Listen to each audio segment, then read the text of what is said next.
I haven't spent my life with women. I spent the past, let's say, 20 years. Yeah, actually, that's what you said. Yeah. Because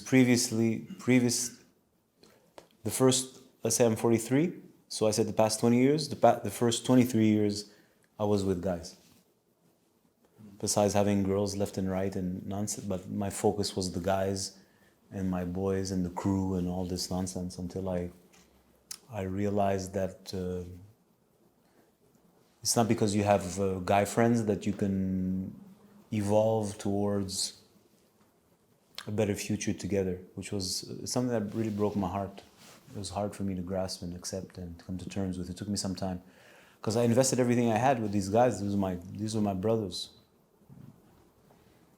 But with time, I understood what these relationships were really about. We were like prisoners in a jail called the traditional system or the traditional education system, and our bonds were the strength of our bond was due to the fact that we shared the same sentence, and the need for one another was due to the fact that we were stuck in the same circumstances that didn't allow one to actually thrive. So I didn't understand that at the time. I understand it with retrospective, of course, but when I start to transition from the mindset of the system or the educational system or your average 9 to 5 rat race, white collar, blue collar, or educated, whatever it is, it's a certain kind of mindset. Even a lot of entrepreneurs, they think it's a particular kind of mindset. When I started to break free from this mindset, I wanted to bring some of the guys with me, a couple of guys, they flirted with the ideas, start to question things. For some time, it's fun, it's cute. And then when you start to really get into it and start to want to push these ideas further and explore, this is another time, right? This is before the internet became the internet. So you're mostly on your own. There's starting to be some data online, but it's not like today where everything is inundated, right? So you're thinking about those things that are more or less uncommon at the time. So it's fun. The guys we enjoyed, we're smoking weed, we're dumb, we're really dumb as fuck, listening to Dr. Dre and all this crap, and it was just another conversation. It expanded from Star Wars and all this fucking nonsense. But I really took it to heart. When these things started to come to my mind, and I'm like, yo, this is something, because I didn't want the traditional life. I hated it from. My father's an engineer. He worked pretty much 9 to 5. He's a superhero. I don't even know how he did it. Even today, I was thinking about him. Like, what perseverance, and I don't know how you do it every day for 40 years, 50 years, every day, maybe once in a blue moon, a sick day. Let's just wake up in the morning, hit traffic. We're talking about an easy 30, 40-minute traffic, going 30, 40-minute on a good day traffic going back, because we lived in the suburbs, of course, and he's working downtown with his friend, the engineer who immigrated from the same country, who lives right next door, whose son is my best friend / he's more like my brother than my best friend, right? But you know what I mean? And I'm like, since I'm a kid, I'm like, what kind of life is this? I don't understand. It never dawned on him. Never. I would ask him questions as a kid, as a teenager. I'm like, and he's like, no, this is life. You want to be part of society. This is how we do it. And I'm like, well, why do I want to be part of society? I don't understand. And these questions would irritate him because he never thought of those things. And he didn't understand that there could be something else. So when I would have these kinds of ideas, it would scare him, because then he would be concerned that his son, with his radical thinking, would find himself as an outcast, which eventually I did find myself as an outcast, but not the way he imagined. But he was concerned about those things. Anyway, so I was set for that life. I went to private school with a uniform and a tie, and if I would get a form of detention or punishment if my shirt wasn't buttoned to the top with the tie perfectly, I'd get in trouble because my socks were white. This is the kind of environment I went to. I didn't go to public school because that's not the environment I grew up with, and the people around me were all like this. So these were my best friends. We were at school together for the most part. There were some other guys at other private schools, the best so-called schools, right? Let's be honest, it's fucking bullshit. But nevertheless, in that paradigm, these are the best schools. And our bonds were strong. We played sport outside all the day, all the time. We grew up together. We went to the same school, had the same issues, had the same teachers, the same growing pains. We were all children of immigrants, having to fit into I don't want to say a white culture, but you know what I mean. Like we in Canada, so white people, and which is very different from the culture we come from, which is mostly Middle Eastern or Armenian, Persian. Like it's like our parents are not from here. And although they live here and more or less adapted, they're not. They're amongst themselves. They have jobs in the regular world. So here we are mixed with, let's say, white people, if we can call it like this, which is a very different mindset. And so we have to adapt, and our parents don't necessarily relate. And so we were like very tight together. And as my thinking process started to evolve, as I start to have a little more space to think for myself, because when you go to school and you're like a bitch slave, you compensate also in a certain kind of way. Especially me, like when I look back in the past and I understand who I am today, I don't know how I survived. You know what I mean? How the hell did I survive? I'll tell you how. By consuming incessant amount of television, incessant amount of sugar, like you don't even understand how much sugar I consumed. White sugar numbs you, makes you dumb. Just so that we're clear about this in case you didn't know. White sugar numbs you and makes your brain slow. So I consumed sugar and sugar and sugar, and of course Americana TV. And when I discovered masturbation and porn. This is how we did it. That's how I did it. Just so that I can get through. So you're all day like this. And sports. And I played sports like a madman, just to like push out my anxiety. As I grew up a little older, I started doing bodybuilding. So the point of what I'm trying to say is that we were tight as a crew together, and as I started to go to college, I started to have a little more space for myself, and school was not as rigorous or disciplined, so I'd have a few days off. I could skip class. In private school, you can't skip class.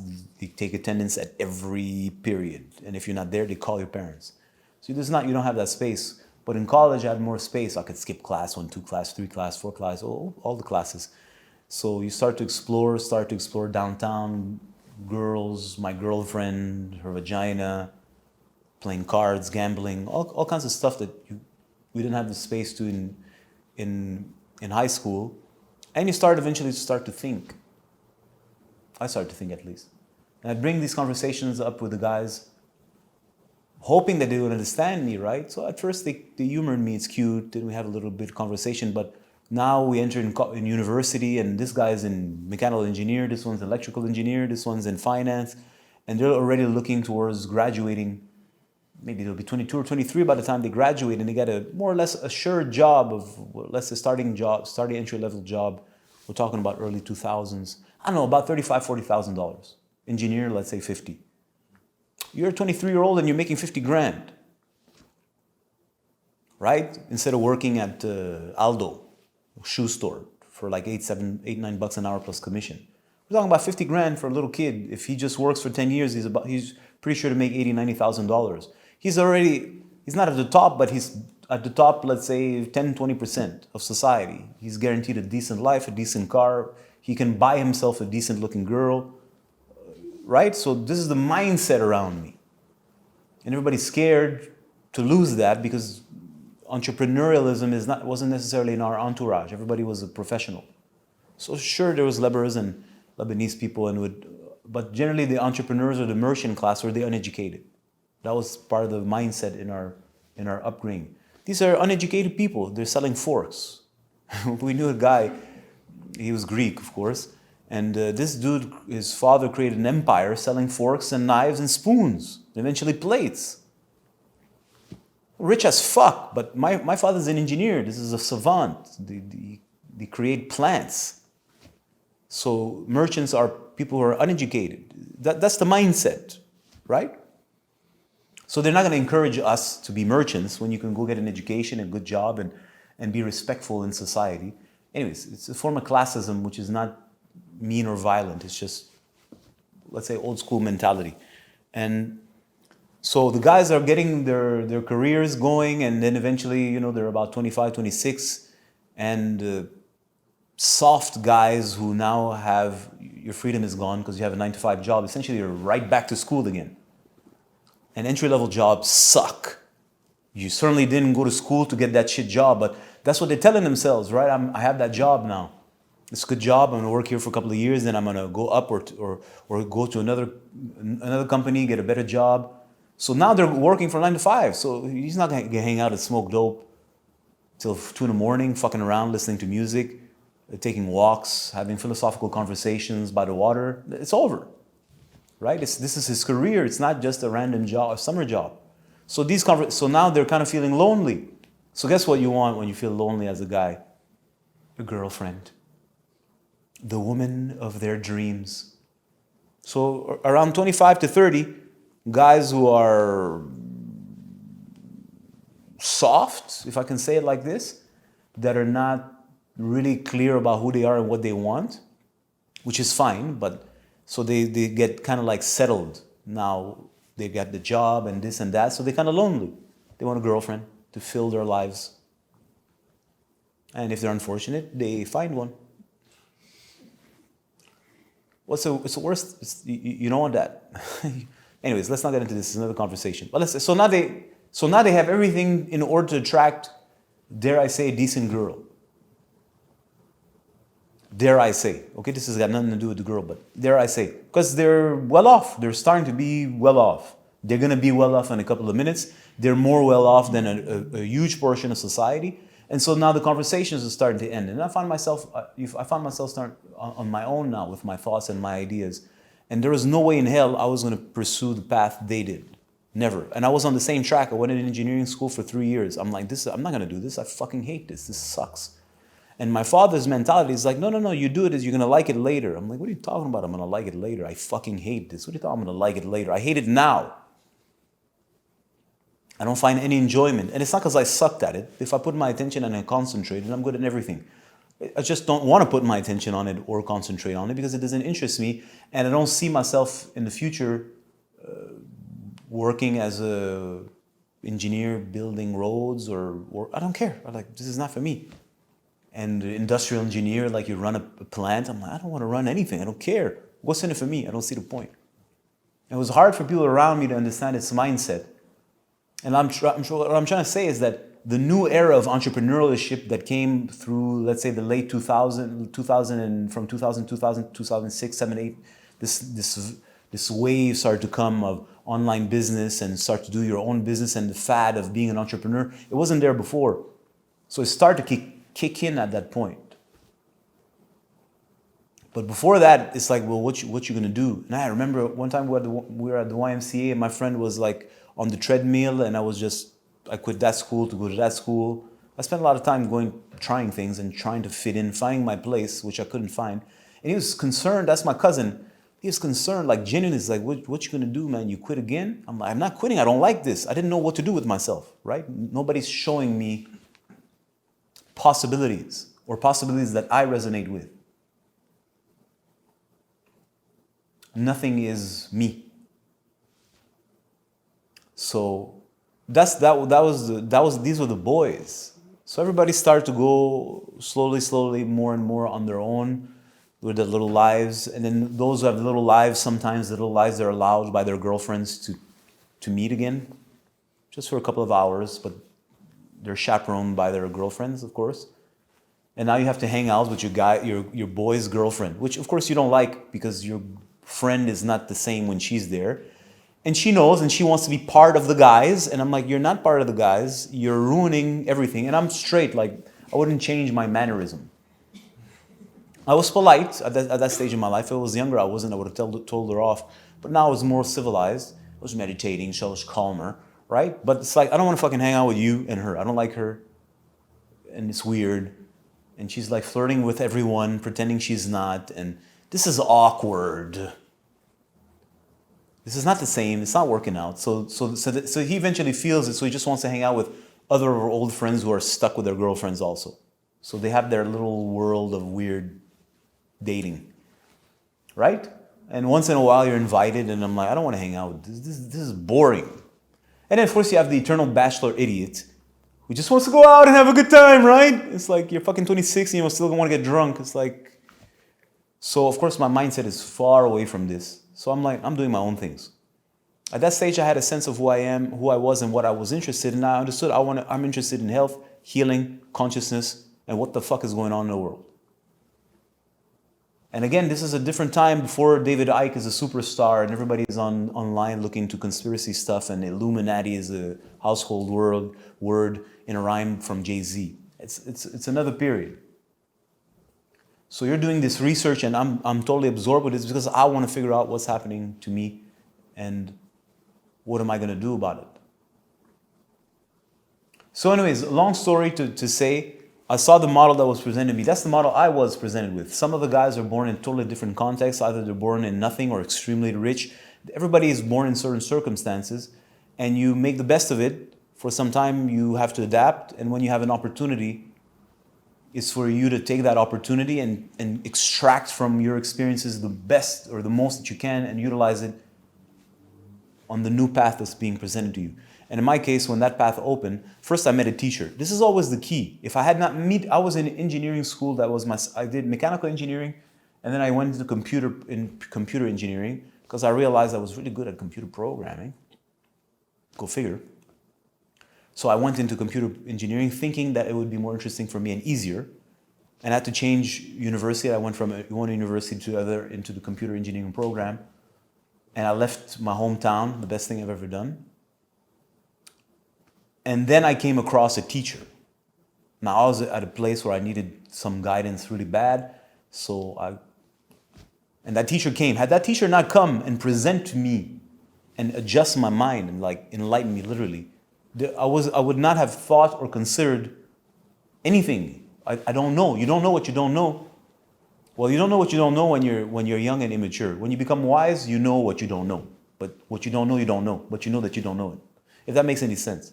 So you don't have any clue. You have no idea. And there's no models around you. It's not like nowadays you go online. Even nowadays online it's a con. You think you know and you think there's models and you emulate cartoon characters. But back then there's not even a cartoon character to emulate. So that teacher came, let's say, and picked me up, right? And I was in a hard place. I wrote this in my bio. You could check it out on the website. I was having a hard time because I've lost, what do I have? These are my friends. I grew up with them. These are my brothers. We survived hell together. For me, urban living is hell. Like I'm sure some guy from the ghetto is going to say that his upbringing is hell, which I'm sure it is. I'm not from the ghetto, so I don't know, but I listened to it, I watch it in movies. I wouldn't have wanted to be born there. I'm telling you, suburbia is fucking hell. It's a totally different hell. It's a hell where everything is numb. At least in the ghetto, it's clear you're in fucking hell. In suburbia, you in hell, but you don't know that you're in hell, and everybody act like they don't know that they're in hell, and there's this like veil of comfortably numb. Not sure if they're comfortable, but they do look like they're comfortable. For me, that's hell. For a person who's looking for wisdom or knowledge or light, it's hell. So it's not to dramatize, but this is what I grew up with. So you got to make the best of what you have.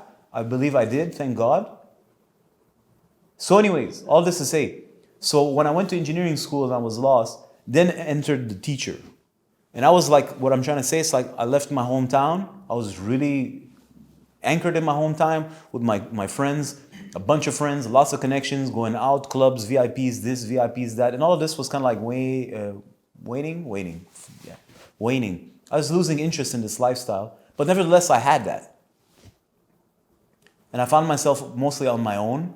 And this is when I started going towards wanting to hang out with women now, which is another conversation altogether. So I had space. The guys wasting time, all this bullshit, gone. And I'm in university, of course, I don't care, but I'm there, which means I had a lot of free time on my own. And entered the teacher who kind of like presented me or began to present me another possibility of life, of existence, of myself as a human being, of what life is really about. And that just like, I just jumped on it. I'm like, whatever that is, that's it. This is what I want. This is what I need. I need to figure shit out for myself. And I already began to understand this a couple of months earlier. Months like maybe 10, 12 months earlier. It was dawning on me. I'm like, I'm fucked up. I need to unfuck myself. I didn't know how. I had a deep, profound, intuitive sense that to unfuck myself, I gotta meditate. I didn't know what meditation was, but I knew that it's meditation because through my journeys with the ganja was showing me, it's a medicine. I don't want to talk about the weed, but through the ganja, I had learned and I experienced certain things like medicinal plants can do sometimes. I'm like, the weed is helping me see clear, ironically. And that's what I need. I need to see clear. The weed is giving me, it's like, it's numbing me. That's what it does. And it's giving me a little bit of perspective. And I was so absorbed in my life, in my troubles, in my issues, girlfriend this, muscles, gym that, clubs. Like, you're so like totally stuck in it. And the weed kind of like numbed me and gave me a little like space to like observe myself, which I really needed. And I'm like, you're dumb. Didn't solve my problems, but it gave me a little bit of space. And made me start to think again because I had lost. I've always been a thinker. I like to think. I'm good at thinking.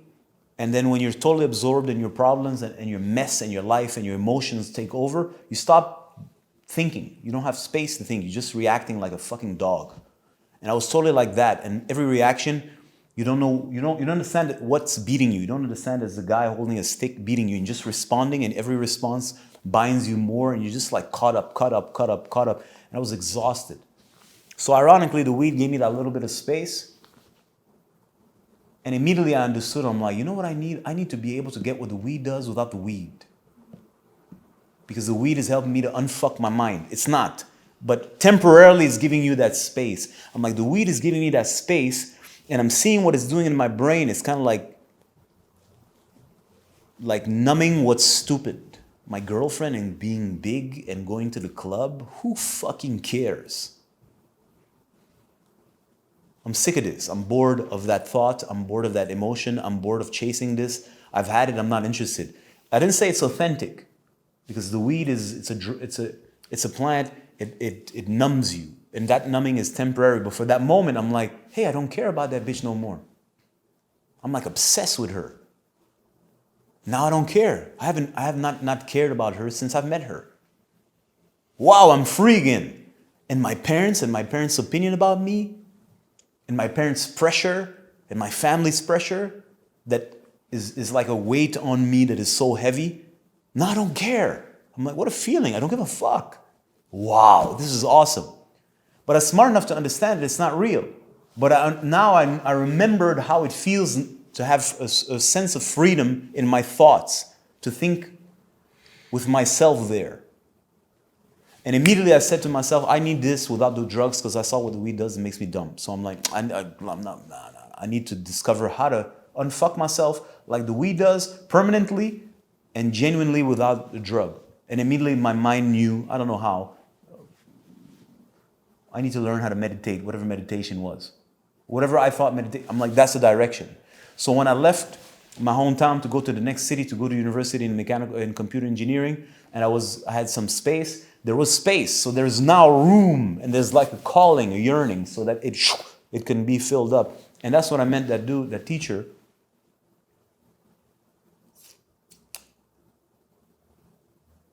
And I start to open it's like there's a path where you can get to know yourself. I'm like, really? That's what I love to do, bro. It's like full-time getting high.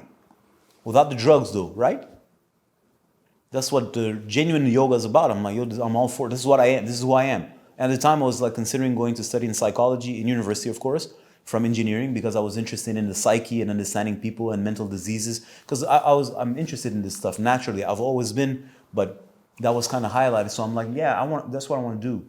There's a whole path. Of course, I didn't know. We didn't know this stuff. It's not like modern today where you think you know. Everyone on Instagram is like, live in the moment and breathe. This didn't exist. Although it's bullshit, that bullshit didn't exist.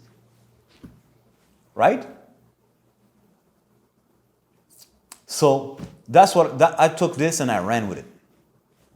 First, I took some time, went to the raves, and then I ran with it. First, I had to go to the raves, have a little more party and drug myself a little more. And then I said, okay, now I'm done. Now I'm ready. First, let me get high some more. and get bored because it's boring as fuck. So anyways, all this to say, a bunch of things I'm saying, one of which is everybody starts from somewhere. Doesn't matter if you're poor or rich or upper middle class, lower middle class, it doesn't matter. These are your circumstances. This is what you got to start with. Then you're surrounded by people. You make the best of this. These are your friends. You love them. But eventually, you can't stay in this comfort zone. I could have stayed there. I would have had a decent and a good life. I'm like, I can't. This is killing me. And I made the decision to leave. Of course, in order to leave, a path was presented to me. And before the path was presented to me, I had no other choice. I was in total despair. And that it was a downward spiral of drugs and self-destruction. So that's why I say that teacher saved my life, genuinely did. Because he enlightened me and said, you know, there's a path. And the path requires, it's like Star Wars. Suddenly I'm in Star Wars. I grew up on Star Wars. Not the modern Star Wars, the original Star Wars. It's like, oh, there's a path where I get to learn and train. Now, I couldn't imagine it, and it's got nothing to do with Star Wars and doing Jedi mind tricks, kind of, sort of. But you see what I'm trying? No, this is like cartoon nonsense. But it's a path. And that path is going to require dedication, discipline. It's going to take you to places you cannot even fathom. And most people, if not everybody, is not going to understand nor follow you. Of course, I didn't understand that. So I'm trying to tell the guys, I'm like, yo, guys, you know that crazy shit I talk about? There's a whole path that says shit like that. But more. And they're like, their brains are like shut out. They got to wake up tomorrow and go to work. That's their reality. So it creates a separation. That was hard. It's a heartbreak because these are the guys I grew up with. We went to war together, so to speak. We survived together. We were like in a concentration camp together. We survived. Our bonds helped us survive fucking hell. Right? And then you got to let it go. And at the time, I'm on my own. I'm like, well, I had a buddy who wanted to come with me. One of my friends, he was like into my crazy stuff. He's like, oh, like just like kind of like tiptoeing. But the decision was made, and I'm glad he was there for that time. But my path is set, and so you have to leave. You already immediately now you have to start to leave things behind, and that comes with a sort of form of mourning. People don't understand. Let's be honest. You'd love to bring them with you, and you try, and then you get upset and they get annoyed because they're starting to crystallize in their ways. We can't talk with you now. Suddenly, like you're all about Jesus. I'm like, so now you have to like challenge his Jesus. To try to talk to him again. And it's like, no, everybody's starting to crystallize in their reality. So you're like, I don't have time for this. I got to go. And it's a hard decision to go. And you have to have faith in something. Something deeper. You can say you have faith in yourself. Yeah, but I had faith in myself, but what had I accomplished at the time? I didn't know myself to know that I can succeed. But it's like the needs for the new and the calling is so much stronger than my self-doubt, than my fears, than everything. It's like, I'm going to die if I stay here. I'm going. And that's secondly how you discover yourself. That's how I discovered myself. Let's put it this way. I didn't know who I was in any way, shape, or form until I left the shire. I thought I knew who I was. But no. No. Like, not even a little bit. Like if you would tell me, if the life I have today, if you would have told me that when I was 19, I said, man, what the fuck are you smoking? What kind of drugs are you on? That doesn't exist. Who the fuck, like what is that? I couldn't imagine in any way, shape, or form. So I feel very blessed that I was presented the path and that I was courageous enough or daring enough, or the magnetism, that would be more honest. The magnetism was so strong between me and that teacher, his pull on me and how he's reached me, now that's the truth, was so strong. I'm like, I don't know, but I'm going with that dude. That dude knows something that nobody knows. And I don't give a fuck anymore what my father is saying, what all his friends are saying. I've followed their path and it led me to the precipice of death. Literally. I'm like, so one more step, I'm dying. So I've had enough listening to these people or trying to fit in or trying to be like you, but my way. And this guy's there. I'm like, I don't know what the hell you're talking about, but this is the direction. I'm going with that dude. So I don't know how we got to this. I think I answered your question in multiple ways and I painted a picture.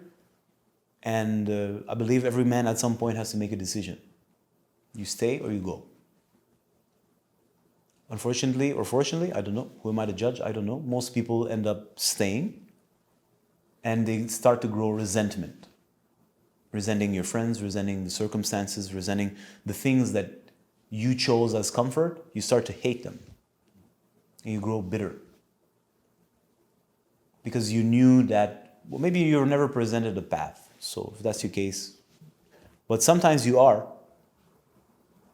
And to take it is it's intimidating, it's scary, because you have everything to lose, but not really. But from a point of view, you do. I'm telling you, it's not like I had a 9-to-5 job, a shit job for paying minimum wage. I follow suit.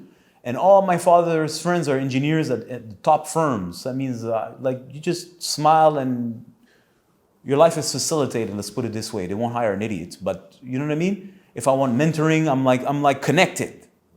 Right? The world of engineering is the world of engineering, and big firms are big firms, and the top engineers are top engineers, and it's like every world, right? I'm like, this is my surrounding. My father worked on projects that are $2-3 billion.